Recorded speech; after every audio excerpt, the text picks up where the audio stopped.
नमस्कार दोस्तों, जय श्री राम, जय श्री राधे कृष्णा, हर हर महादेव। मैं ज्योतिषाचार्य अनुज जैमिनी आप सभी का हार्दिक स्वागत करता हूं। सनातन धर्म रहस्य जैमिनी यूट्यूब चैनल में आप सभी का स्वागत है। मित्रों, आज मैं एक प्रश्न का उत्तर लेकर के आया हूं। मैंने फेसबुक पर एक वीडियो देखा था और उसमें कोई आचार्य थे जो ये कह रहे थे कि हमारे इसमें पुराणों में, उपपुराणों में और ये हमारे जो महाकाव्य हैं, रामायण और जो महाभारत, उनमें काफ़ी प्रसंग ऐसे हैं जो सांकेतिक हैं, आलंकारिक वर्णन जिनमें किया गया है। और महाभारत का उदाहरण देते हुए उन्होंने एकलव्य के अंगूठा काटे जाने की जो घटना थी उसको उन्होंने आलंकारिक घटना का नाम दिया कि वास्तव में एकलव्य का अंगूठा नहीं काटा था।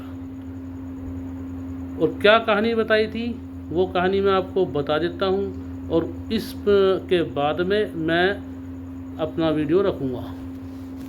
तो उन्होंने बताई थी कि आचार्य द्रोण को पता था कि कौरवों और पांडवों में आगे जाके युद्ध होगा और राजाओं में लड़ाइयाँ होंगी आपस में।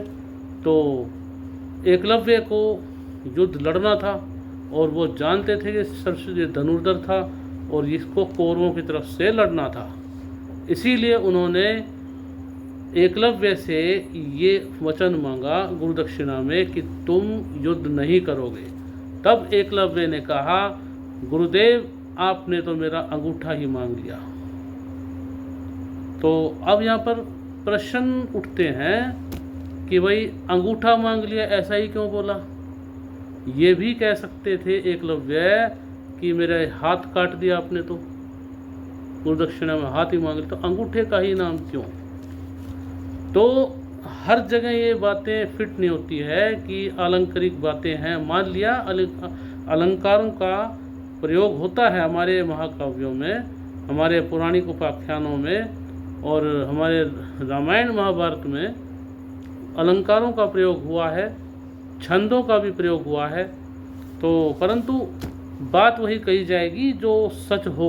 वो सच क्या है वो हम आपको बताते हैं। किसी को संतुष्ट करने के लिए धर्म ग्रंथ नहीं होते कि आज को ये कह दे कि भाई एकलव्य का अंगूठा मांग लिया था। आपको मैं पूरी घटना बता रहा हूँ। ये महाभारत में आदि पर्व के संभव पर्व में 31 अधिक शततमो अध्याय, इसमें ये आया है। आप पढ़ सकते हैं 44वें श्लोक से लेकर के ये 54 श्लोक तक ये घटना आई है। तो आप ये पढ़ सकते हैं आदि पर्व के संभव पर्व में। तो आपको मैं बताता हूँ, जब आचार्य द्रोण ने कौरवों और पांडवों की दोनों की परीक्षा ली थी, एक चिड़िया पेड़ पर रख दी थी और अर्जुन उसमें विजयी हुए थे और उसकी चिड़िया की आँख को बीन दिया था। तब आचार्य द्रोण ने कहा था, तस्मो न धनुर्धरा। ये घटना 7th क्लास में हमने पढ़ी थी संस्कृत में और महाभारत में वो है। यानी कि तुमसे बड़ा कोई धनुर्धर नहीं होगा, भूतो न भविष्यति। तो अब यहाँ पर अर्जुन ने कहा, जब ये जो हिरण्यधनु के पुत्र और अपने आप को द्रोणाचार्य का शिष्य कहने वाला एकलव्य, तो अर्जुन ने कहा कि उस दिन तो आपने मुझे अकेले में हृदय लगाकर बड़ी प्रसन्नता से कहा था कि मेरा कोई भी शिष्य तुमसे बढ़कर नहीं होगा। तदाहम परिरभ्यैक प्रीतिपूर्वमिदं वच भक्तो भवतोक्तो न मे शिष्यस्तो दृष्टिशिष्टो भविष्यति। अब यहाँ पर ये जो घटना हुई थी एकलव्य का मैं बता दूं। एकलव्य ने एकांत में गुरु द्रोणाचार्य की मूर्ति को रख करके और चुपचाप छुप करके वो सारी धनुर्विद्या सीखी थी, क्योंकि ये बात प्रसिद्ध है कि आचार्य द्रोण राजकुमार के अतिरिक्त शिक्षा दीक्षा नहीं देते थे। ये वचनबद्ध थे। तो एकलव्य ने छुपकर सीखी थी। निषाद राज हिरण्यधनु का पुत्र था। तो यहाँ पर अब उन्होंने अंगूठा मांग लिया आचार्य द्रोण ने, जब हिरण्यधनु के पुत्र एकलव्य ने कुत्ते के मुंह में बाण भर दिए और कौरव और पांडव भौचक रह गए देख करके। अब यहाँ पर वो ये दोनों का आया है संभाषण, आचार्य द्रोण का और एकलव्य का। उससे पहले ये आया है मूर्तमेव तम द्रोण चिंत्वा विनिश्चम सव्य साचिन मादाय नैषादिनम प्रति जगमीवान की वैशंपायन जी कहते हैं, वर्णन कर रहे हैं वैशंपायन जी महाभारत में कि जन्मेजय आचार्य द्रोण उस निषाद पुत्र के विषय में 2 घड़ी तक मानो कुछ सोचते विचारते रहे। फिर कुछ निश्चय करके वे सव्यसाची अर्जुन को साथ लेकर उसके पास गए। तब एकलव्य ने आचार्य द्रोण को समीप आते देख करके उनके चरण पकड़े, अगवानी की और अपना माथा उनके चरण पकड़कर पृथ्वी पर टेक दिया। अब उन विधिवत रूप से आचार्य द्रोण की प्रदक्षिणा की और विधि पूर्वक पूजा की और हाथ जोड़ करके खड़ा हो गया। तब उसने कहा, यहाँ पर बात आई, कहा कि राजन, तब द्रोणाचार्य ने एकलव्य से ये बात कही, वीर तुम यदि मेरे शिष्य हो तो मुझे गुरु दक्षिणा दो।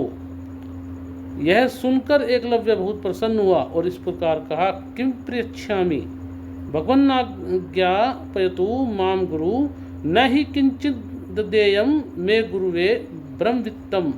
एकलव्य ने कहा, भगवान मैं आपको क्या दूं, स्वयं गुरुदेव ही इसके लिए मुझे आज्ञा दें।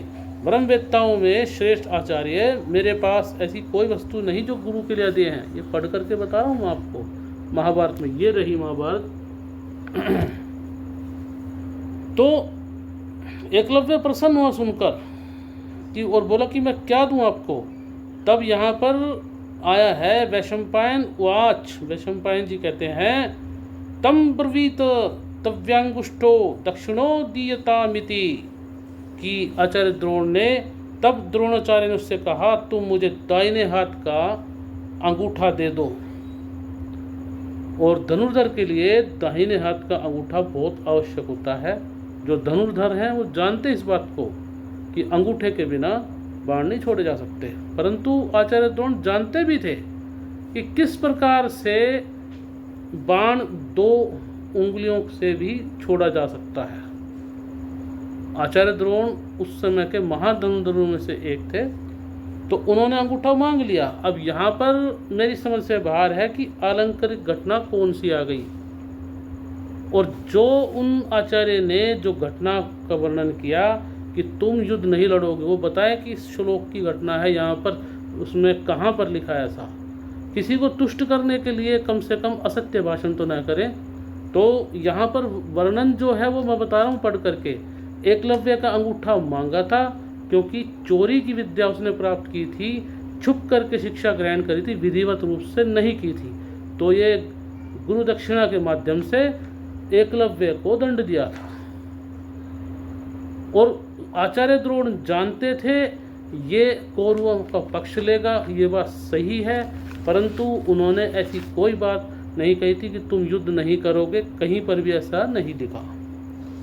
तब यहाँ पर आया है, मैं पढ़ करके आपको श्लोक बता रहा हूँ। एकलव्यस्तु तच्छ्रुत्वा वचो द्रोणस्य दारुणं प्रतिज्ञामात्मनो रक्षन् सत्ये च नियत सदा तथैव हृष्टवदन् तस्थैवादि मानस छित्त्वा विचार्य तं प्रादाद द्रोणायंगुष्टमान।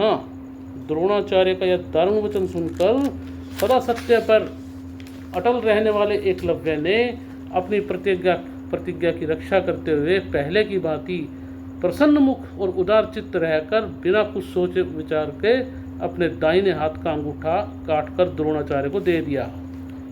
और यहाँ पर आचार्य द्रोण ने संकेत के माध्यम से उसको एकलव्य को इशारा भी कर दिया कि किस प्रकार से 2 उंगलियों से बिना अंगूठे के बाण छोड़े जाते हैं। पढ़ करके बता रहा हूँ आपको। सम सत्य संदम नैषादिम दृष्ट्वा प्रीतो ब्रवीदिदम् एवं कर्तव्यमिति वा एकलव्यं भाषत तत्शरं तु नैषादि अंगुली विवर्य कर्षत न तथा च स शीघ्रो बूद यथा पूर्वं नराधिप। कि द्रोणाचार्य निषाद नंदन एकलव्य को सत्य प्रतीक देखकर बहुत प्रसन्न हुए। उन्होंने संकेत से ये भी बता दिया कि तर्जनी और मध्यमा के संयोग से किस प्रकार बाण पकड़ के धनुष की डोरी खींचनी चाहिए। तब से निषाद राजभू अंगुलियों द्वारा ही बाणों का संधान करने लगा। राजन, उस अवस्था में शीघ्रता से बाण नहीं चला पाता था जैसे पहले चलाया करता था। तदो अर्जुन प्रीतमना बभू विविगत ज्वर द्रोणश्च सत्यवागी नान्यो भी भावितम अर्जुनम। इस घटना से अर्जुन के मन में यह प्रसन्नता हुई और भारी चिंता दूर हो गई कि द्रोणाचार्य का भी वह कथन सत्य होगा कि अर्जुन को कोई दूसरा पराजित नहीं कर सकता। तो यहाँ पर अर्जुन, महात्मा अर्जुन के मन में ऐसा बिल्कुल भी नहीं था, कोई ईर्ष्या नहीं थी कि उनके मन में कोई महत्वाकांक्षा थी कि वो उनकी श्रेष्ठ धनुर्धर बनना ही था। यहाँ पर उनके मन में चिंता ये थी कि उनके गुरु आचार्य द्रोण का ये वचन झूठा न हो जाए। वचन का उस समय महत्व तो बहुत ज़्यादा था। आजकल तो झूठी कसम खा जाते हैं लोग। तो वचन के कारण ही गंगापुत्र भीष्म जो थे उन्होंने हस्तिनापुर के राज सिंहासन से बंधे रहने की प्रतिज्ञा की थी, आजीवन ब्रह्मचारी रहने की प्रतिज्ञा की थी। और आचार्य द्रोण ने प्रतिज्ञा की थी वो भी हस्तिनापुर के राज सिंहासन की रक्षा करेंगे, इसीलिए वो कौरवों की तरफ से युद्ध करना उनकी मजबूरी थी। तो ये बात यहाँ पर बताएं वो महोदय की अलंकृत घटना कहाँ है, यहाँ पर कौन सा अलंकार है। और वो जो तथाकथित घटना जो बताई थी कि आचार्य द्रोण ने ये कहा कि तुम युद्ध नहीं लड़ोगे किसी की तरफ से, ये कहाँ पर लिखा है, उसका श्लोक का नंबर क्या है। तो मित्रों, ये किसी को बुरा न लगे, एकलव्य के साथ बहुत बुरा हुआ था, ये हुआ था भाई, ये उस वचन के चलते ही ऐसा हुआ। और ये अंगूठा काटा जाना उस समय आचार्य द्रोण के लिए जरूरी भी था, क्योंकि आगे जा कर के एकलव्य किसका सेनापति बना, जरासंध के यहाँ पर उसने जाकर के नौकरी की। और जरासंध किस प्रकार का व्यक्ति था ये किसी से छुपा नहीं है, ये कथा भी आ जाती है, भागवत पुराण में भी है और हरिवंश पुराण में भी जिक्र आया है। तो मित्रों, मैं चलता हूँ। ये वीडियो आपको कैसी लगी इसको आप कमेंट बॉक्स में कमेंट करें, और अगले वीडियो में नई जानकारी के साथ मैं फिर आऊँगा। तब तक के लिए मैं विदा चाहता हूँ। नमस्कार, शुभ रात्रि, खुश रहें आप सभी।